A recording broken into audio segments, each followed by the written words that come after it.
కోళ్ల లారీ బోల్తా పెడితే వాహనదారులు స్థానికులంతా కలిసి పోటీలు పడి మరి అందులో కోళ్లను ఎత్తుకెళ్లినారు బా. తిరుపతి జిల్లా చంద్రగిరి మండలంలోని బాకరావుపేట ఘాట్ రోడ్లో సోమవారం అర్ధరాత్రి ఈ సంఘటన జరిగింది. కోళ్ల లారీ ఘాట్ రోడ్డు మలుపు దగ్గర అదుపు తప్పి బోల్తా పడింది. బాకరావుపేట నుంచి తిరుపతి వైపు కోళ్ల లోడుతో వెళ్తుంటే లారీ ఘాట్ రోడ్ లో ఒక ప్రమాదకరమైన మలుపు వచ్చింది. ఆడ అకస్మాత్తుగా అదుపు తప్పి పల్టీ కొట్టుండ్లా.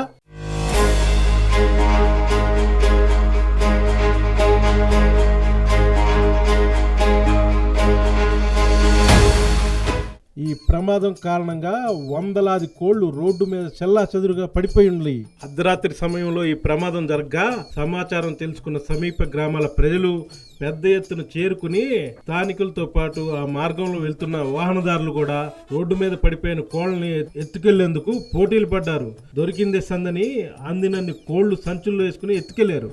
మరోవైపు స్థానికుల సాయంతో డ్రైవర్ దెబ్బతిన్న లారీని అక్కడి నుంచి రోడ్డు పక్కకు తొలగించారు. చనిపోయిన కోళ్లన్నీ అక్కడే వదిలేసి వెళ్లిపోయారు. చనిపోయిన కోళ్లను కూడా కొంతమంది ఎత్తుకెళ్లారు.